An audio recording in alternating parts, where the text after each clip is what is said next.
Hello everyone, मैं प्रकाश कुमार सिंह आप सभी का स्वागत करता हूं केमिस्ट्री के इस वीडियो सीरीज में। तो मैं उम्मीद करता हूं कि आप लोगों को पिछला वीडियो काफ़ी पसंद आया होगा और आप शुरू से केमिस्ट्री के इन सारे प्लेलिस्ट को एक एक करके देखते जा रहे होंगे। तो चलिए, आज का जो हमारा टॉपिक है वो है पदार्थों के गुणों के बारे में। तो हम लोग पदार्थ की तीनों अवस्थाओं यानी कि ठोस, द्रव और गैस, तीनों के गुणों को एक एक करके इस वीडियो में देखेंगे। तो इस वीडियो को स्टार्ट करने से पहले सबसे पहले हम लोग जान लेते हैं कि पदार्थ के जो अंतराण्विक स्थान होता है, मौलिक कण होता है, इसके बारे में। तो चलिए देख लेते हैं एक बार उसे। जैसा कि आप लोग जानते हैं कि पदार्थ की तीन अवस्थाएं पाई जाती है। वो तीन अवस्थाएं क्या क्या होती है? तो ठोस, जिसको इंग्लिश में हम लोग क्या कहते हैं, सॉलिड। उसके बाद दूसरा क्या होता है, द्रव, जिसको इंग्लिश में लिक्विड कहते हैं। और तीसरा है गैस। ठीक है, ये पदार्थ की तीन अवस्थाएं पाई जाती है। तो देखिए, इसके साथ ही हम जानते हैं कि पदार्थ क्या होता है, पदार्थ मौलिक कणों से मिलकर बना होता है। पदार्थ क्या होता है, मौलिक कणों से मिलकर बना होता है। छोटे छोटे मौलिक कणों से मिलकर बना होता है, जिन्हें हम खुली आंखों से देख भी नहीं पाते हैं। इतने छोटे छोटे ये कण होते हैं। ठीक है, जैसा कि मैंने फिगर में थोड़ा बड़ा दिखाया है, लेकिन ये मान लीजिए पदार्थ की क्या है, मौलिक कण है। ये मौलिक कण है।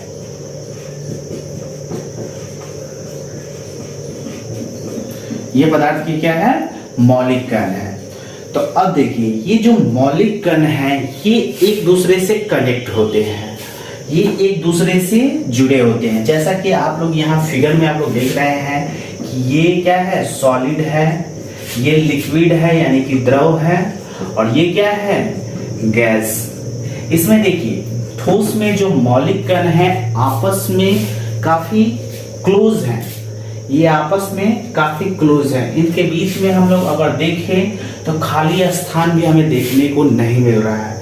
तो बात आया खाली स्थान का, तो जो इसके बीच में जो गैप होता है, यानी कि पदार्थों के जो मौलिक कण होते हैं उनके बीच में जो हम लोग गैप देखते हैं, जो खाली स्थान इसके बीच में जो हम लोग देखते हैं, उसे हम लोग कहते हैं अंतराण्विक स्थान। यहाँ देखिए, अंतराण्विक स्थान। तो आप लोग इसका डिफिनेशन लिख सकते हैं अंतराण्विक स्थान का, कि पदार्थों के मौलिक कणों के बीच में जो रिक्त स्थान उपस्थित होता है उसे हम लोग क्या कहते हैं, अंतराण्विक स्थान कहते हैं। अब देखिए, ये जो कण है ठोस में देखने में आता है कि जो ये कण है आपस में मजबूती से बंधे होते हैं। जैसा कि यहाँ देखिए, ये कण एक दूसरे से काफी मजबूती से बंधा रहता है। तो ये कुछ ना कुछ तो बल लग रहा है। तो जो पदार्थों के ये जो मौलिक कण है, इनके बीच में एक प्रकार का आकर्षण बल काम करते रहता है। उस आकर्षण बल को हम लोग क्या कहते हैं, अंतराण्विक आकर्षण बल। तो अंतराण्विक आकर्षण बल का हम डिफिनेशन कैसे दे सकते हैं कि पदार्थों के मौलिक कणों के बीच में एक विशेष प्रकार का आकर्षण बल लगता है, जिसे हम लोग अंतराण्विक आकर्षण बल कहते हैं। तो आप लोग यहाँ देख सकते हैं, जो ठोस है उसके जो कण हैं ये एक दूसरे से काफी क्लोज है, यानी कि इनके बीच में जो रिलेशन है मजबूत है, यानी कि आकर्षण बल मजबूत है। और आकर्षण बल मजबूत होने के कारण इनके कणों के बीच में जो रिक्त स्थान है, खाली स्थान है, बहुत ही कम है। लेकिन वही अगर द्रव को देखें तो द्रव में ये आकर्षण बल कमजोर होने के कारण इनके जो कण हैं हल्के ठोस के मुताबिक दूरी पे है, यानी कि इसमें ठोस से ज्यादा अंतराण्विक स्थान मौजूद है। और गैस के कणों को देखें तो गैस के जो कण हैं उसमें जो ये रिक्त स्थान यानी कि अंतराण्विक स्थान है काफी ज्यादा है। तो कारण क्या है? तो कारण ये है कि इसके कणों के बीच में अंतराण्विक आकर्षण बल क्या है, कमजोर है, इसीलिए इसमें अंतराण्विक स्थान ज्यादा है। तो बात करें हम लोग अंतराण्विक स्थान का, तो किसमें ज्यादा होता है? तो गैस में सबसे ज्यादा होता है, द्रव में गैस से थोड़ा कम होता है और ठोस में सबसे कम होता है। उसी प्रकार से अंतराण्विक आकर्षण बल की बात करें तो सबसे ज्यादा होता है ठोस में। इसी कारण से इसके जो कण होते हैं काफी मजबूती से बंधे हुए होते हैं। और द्रव में ये क्या है, थोड़ा सा ढीला पड़ जाता है अंतराण्विक आकर्षण बल, इसी कारण इसके कण घूमने लगते हैं। लेकिन क्या है, वातावरण में नहीं घूमते हैं, ये अपने मौलिक कणों के इर्द गिर्द ही परिक्रमा करते हैं। इसी कारण से जल में क्या होता है, बहाव देखा जाता है। और गैस के जो अंतराण्विक आकर्षण बल है गैस के मौलिक कणों के बीच में ये सबसे अधिक होता है।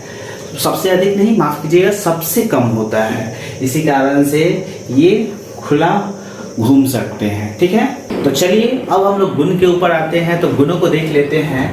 तो गुण में हम लोग देख लेते हैं सबसे पहले आकार एवं आयतन। तो हमने परिभाषा में भी पढ़ा है कि ठोस का जो होता है आकार क्या होता है, निश्चित होता है। आकार और आयतन दोनों ही निश्चित होता है। तो वैसा पदार्थ जिसका आकार एवं आयतन निश्चित होता है उसे हम लोग क्या कहते हैं, ठोस कहते हैं। देखिए, उसके बाद हम लोग द्रव में आते हैं। तो द्रव का आयतन जो होता है वो निश्चित होता है, परंतु आकार निश्चित नहीं होता है। हम उसे द्रव को जिस पात्र में रखते हैं, जिस बर्तन में रखते हैं, उसका वो शेप पकड़ लेता है, परंतु आयतन उतना ही का उतना बना रहता है जितना वो होता है। तो इसका आयतन तो निश्चित होता है परंतु आकार अनिश्चित होता है। और गैस का दोनों ही अनिश्चित होता है, आकार और आयतन दोनों ही अनिश्चित होता है। अब हम लोग बात कर लेते हैं अंतराण्विक स्थान को। अंतराण्विक स्थान क्या है आप लोग देख लिए हैं। तो अंतराण्विक स्थान ठोस में बहुत कम होता है, बहुत कम होता है, परंतु द्रव में क्या होता है, ठोस से अधिक होता है। और गैस में सबसे अधिक होता है। गैस में अंतराण्विक स्थान जो होता है, कणों के बीच दूरी, वो सबसे अधिक होती है। इसी प्रकार से अंतराण्विक आकर्षण बल को देखें तो अंतराण्विक आकर्षण बल जो होता है, जो कणों को बांध के रखता है आपस में, वो सबसे ज्यादा किसमें होता है, ठोस में। ठोस से कमजोर होता है द्रव में और सबसे कमजोर होता है गैस में। तो द्रव में हमने लिखा है कमजोर और गैस में नगण्य होता है। कणों की जो स्थिति होती है वो ठोस में स्थिर होती है। हम ठोस के कणों को देखते हैं तो वो क्या होता है, स्थिर बैठा रहता है। जैसे हम लोग के अंदर अगर स्थिति हम लोग बैठे हैं तो हमारा स्थिर है, उसी प्रकार से ठोस के कणों की स्थिति स्थिर होती है। और द्रव के कणों की स्थिति देखें तो स्थिर नहीं होता है, वो अस्थिर होता है। लेकिन ये क्या होता है, संपूर्ण द्रव में स्वतंत्र रूप से गमन करता है, यानी कि द्रव में ही ये गमन करता है, बाहर नहीं निकलता है। लेकिन वहीं अगर हम लोग गैस का देखें तो गैस के जो कण होते हैं बाहर भी घूमते रहते हैं। अगर हम लोग अभी अगर अगरबत्ती जला दे तो उसमें से जो गैस निकलेगा वो धीरे धीरे धीरे करके आसपास के सारे इलाकों में फैल जाएगा। तो जो गैस के कण होते हैं अस्थिर होते हैं और संपूर्ण उपलब्ध स्थान में स्वतंत्रता पूर्वक ये गमन कर सकते हैं। ठीक है, उसके बाद अगला पॉइंट है कणों की ऊर्जा।